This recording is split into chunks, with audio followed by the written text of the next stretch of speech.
Ini Jumat dulu nggak ada, Bu, Pak, nama harinya. Baru ada itu nanti dalam era perpindahan Nabi yang disebut dengan hijrah dari Mekah ke bukan Madinah. Ini ada informasi yang sedikit keliru. Jadi Nabi itu tidak pernah hijrah dari Mekah ke Madinah. Nabi hijrahnya itu dari Mekah ke Yathrib. Dari Mekah ke Yathrib. Karena Madinah belum ada. Maka Nabi hijrah dari Mekah ke Yathrib. Baik, dalam periode hijrah ini, di pertengahannya turunlah surah yang ke-62. Asal aktivitas orang-orang Arab saat Nabi bertugas di Mekah khususnya, itu tidak ada isu integritas, Pak, Bu. Tidak ada isu integritas dalam fase Nabi berdakwah di Mekah. Karena memang semuanya kriminal.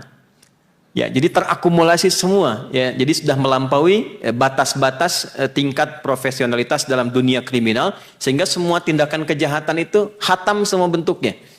Ya, misal yang mabuk saja itu pemabuk yang paling pemula prematur 5 kali mabuknya dalam sehari. Di pemabuk amatiran zaman jahiliyah itu 5 kali dalam sehari. Zina itu semua jenis macam zina hatam. Jadi semua jenis macam tindakan kriminalitas itu terjadi di dalamnya. Itu fase Mekah. Karena itulah kemudian kalau pelakunya disebut jahil, kemudian keadaannya disebut dengan jahlun. Kalau disatukan jadi jahiliyah. Jadi baik karakter dan orangnya itu memang sangat tidak ideal. Kegiatan mereka itu umumnya ada 4 kegiatan. 1, berdagang, dikenal dengan tujar, jamak dari tajir. Ya, jadi tajir itu aslinya pedagang, Pak, Bu. Ya, dan rata-rata kalau dagang kaya. Karena itu ketika disebut dia tajir, sebetulnya konteksnya dia pedagang. Oke? Kemudian yang kedua itu ada syair, seniman. Yang ketiga ada kahin dukun, yang keempat sahir, ya, tukang sihir. Ini mereka beraktivitas dalam 5 hari sepekan untuk nanti berkumpul di puncaknya. Hari pertama disebut dengan Ahad, hari kedua disebut dengan Isnin, diserap ke dalam bahasa Indonesia menjadi Senin. Hari ketiga dinamakan dengan Thulatha, diserap ke dalam bahasa Indonesia jadi Selasa. Hari keempat Al-Arbi'ah, diserap ke dalam bahasa Indonesia jadi Rabu. Hari kelima Khamis, diserap ke dalam bahasa Indonesia jadi hari Kamis. Nah, jadi dari Ahad sampai Kamis itu mereka beraktivitas menyebar untuk mencari bekal. Jadi yang dagang berdagang cari keuntungan. Yang seniman nanti turun naik bukit ke lembah cari inspirasi, cari lirik. Ya, itu diabadikan nanti di Quran surah ke-26, khususnya di ayat 24 sampai 227. Ya, dengan nama suratnya surat para seniman, Asy-Syu'ara. Kemudian yang dukun juga itu ngotak-ngatik jimat dalam 5 hari. Ya, yang tukang sihir itu juga mengotak-ngatik mantra dalam 5 hari. Nanti pertemuan puncaknya bertemulah mereka di pusat-pusat hiburan disebut dengan aswaq. Jadi ada Suq Uqadh, Suq Dumatu Jandal, dan yang paling prestisius tempatnya di Jabal Qubais, yang sekarang bukit di depan Ka'bah yang di atasnya dibangun istana. Itu namanya Jabal Qubais, dan itu adalah bukit super yang setiap naik ke atasnya dia menunjukkan punya kuasa. Itu sebabnya nanti Nabi Muhammad SAW setelah peristiwa Isra Mi'raj, itu deklarasi Isra Mi'rajnya diumumkan di atas Jabal Qubais untuk menunjukkan ada perubahan arah dalam berkehidupan. Di atas mereka berkumpul. Saya berharap yang belum haji atau umrah insya Allah bisa disegerakan, bisa lihat nanti kesannya. Nah, itu tidak cukup dengan amin, nabung. Siapkan. Jadi mereka kumpul di atas, Pak. Hari ke-6, Bu, itu diberi nama dengan, saya sedikit jedakan supaya mudah dipahami artikulasinya. Diberi nama dengan nama Yaumul Arubah. Yaumul Arubah, hari kebanggaan, hari berpesta, hari menunjukkan identitas sebagai orang Arab yang sukses. Yaumul Arubah. Maka di situ akan dihitung. Ya, yang dagang selama sepekan kekayaannya akan dihitung, saling pamer. Kan dulu nggak ada update status di media sosial. Dan itu real langsung dihitung. Nanti siapa yang paling banyak hartanya, dia akan diangkat menjadi hartawan yang berpengaruh. Dan dia nanti punya satu suara untuk memberi keputusan. Masuk dalam golongan hukama, hakim pemberi keputusan. Setiap hari yang ke-6, Yaumul Arubah, ada hari kebanggaan, hari pesta pora, ya. Kemudian di sini adalah hari untuk menampilkan dan berbangga diri siapa yang paling hebat. Maka seniman juga akan mengumpulkan lirik-lirik terbaik yang diolah selama sepekan ke belakang. Nanti yang paling bagus diurutkan jadi 7 urutan pertama. Yang paling hebat ditetapkan jadi pangeran pujangga, namanya Amirus Syu'ara. Ya, nanti 7 itu akan dituliskan dengan tinta emas, ditempelkan di dinding Ka'bah. Nanti di era Islam itu yang kelak diganti dengan kain kiswah yang isinya berubah dari sastra, dari syair menjadi tulisan ayat-ayat Al-Quran. Itu asalnya. Kemudian juga yang dukun sama, yang tukang sihir sama. Jadi mereka pamer, demonstrasi, nanti yang paling hebat jimatnya itu yang punya pengaruh.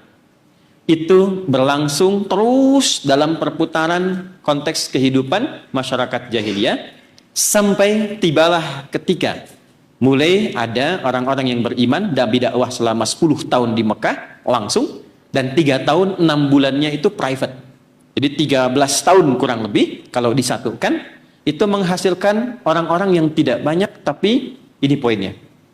Tapi mereka punya integritas dan punya prioritas aktivitas yang terukur. Walaupun hanya 40 orang.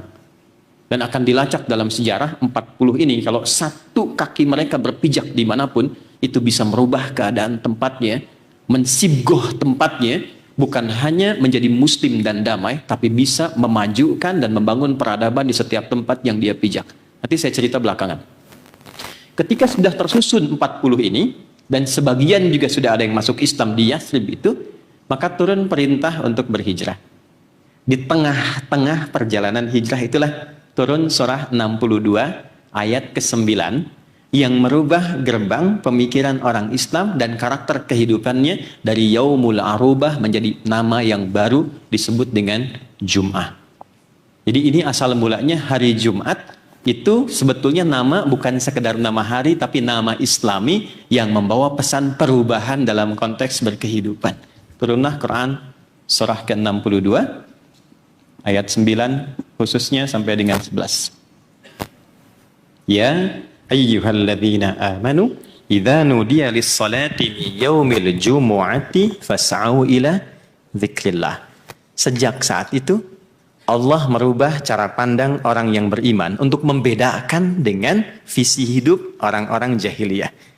Maka dibuka dengan kata ya, disebutkan 361 kali dalam Al-Quran. Ini di gramatikal bahasa Arab, huruf berfungsi memanggil dengan semua jarak yang berbeda. Jarak dekat, menengah, dan jauh pakai ya. Jadi kalau Bapak Ibu sedang di Mekah atau di Madinah, tersesat kemudian bingung, mau cari siapa, panggil dengan satu huruf. Ya, itu nengok semua itu. Ya. Cara cepatnya. Ayyuha disebutkan 150 kali dalam Al-Quran. Ayyunya berfungsi menguatkan, haknya berfungsi mengingatkan. Alladzina disebutkan 1080 kali dalam Al-Quran, memanggil semua kalangan tanpa batas, tanpa skap. Profesi apapun, gender apapun, semua tercakup di dalamnya. Perhatikan kalimatnya dengan keindahan yang tampak luar biasa. Ya ayyuhalladzina amanu. Wahai semua kalangan hambaku yang telah berkomitmen dan menyatakan dirinya beriman. Aku tegaskan, aku ingatkan, betapapun engkau mengukur posisimu dariku, apakah merasa dekat, menengah atau jauh, sepanjang engkau sudah punya iman. Idza nudiya lis-salati mi yaumil jumu'ah. Yang pertama Allah lakukan itu merubah namanya dari Arubah menjadi Jum'ah. Kalau engkau sudah beriman, imanmu akan merubah cara hidupmu sehingga menjadikan engkau itu lebih visioner dan beda dengan kegiatan jahiliyah. Kalau orang jahiliyah itu hidupnya dalam sepekan dia cuma berangkat gelap, ya, pulang gelap, beraktivitas, cari sesuatu, sudah dapat, dia ambil liburan hanya untuk pamer, untuk foya-foya, untuk bangga-bangga. Itu jahiliyah. Kalian yang sudah beriman, itu mesti berbeda kata Allah. Maka yang dilakukan bukan Arubah, tapi Jum'ah. Jum'ah itu dari kata al-jam'u, artinya kumpul. 2, saling mengenal di antara yang kumpul. 3, saling mengisi dan membantu di antara yang kumpul itu. Jadi spirit Jumat itu bukan sekedar datang, duduk, dengarkan khutbah, kadang-kadang mengantuk, lantas sebagian tertidur, lalu sholat 2 rakaat dan pulang. Itu bukan Jumat. Dan Allah tidak menginginkan kumpul-kumpul. Kata Allah itu, kalaupun kalian mesti berkumpul, kumpulnya satu, mesti menyatukan di antara yang kumpul. Jangan pernah terjadi orang datang nggak kenal siapa yang duduk. Setelah itu, saling mengisi, saling share. Jadi tidak pernah terjadi Jumat di era Nabi, kecuali Jumat itu menjadi Jumat solusi. Jadi yang haus datang ke Jumat, dia pulang, hilang dahalaganya. Yang lapar datang Jumat, dia pulang, kemudian hilang laparnya. Yang hebat, semua persoalan yang dia bawa ke dalam masjid ketika Jumat, itu tuntas persoalannya. Jadi kalau hari ini kita buka seminar kita, tausiah kita, pengajian kita di hari Jumat, maka ini menjadi sebuah gerbang perubahan yang hebat, yang menandakan bahwa Bapak dan Ibu para hakim itu bukan sekedar datang untuk duduk, untuk kumpul. Kalau seperti itu, jahiliyah sudah duluan. Tapi di sini kita harapkan punya database yang saling mengikat dan menyatukan. Kenal siapa yang duduk di sampingnya. Sehingga nanti ke depan bisa saling mengisi untuk memudahkan tugas-tugas yang dibawa dalam berkehidupan. Itulah asal mula Jumat dengan spirit dan kedalaman maknanya.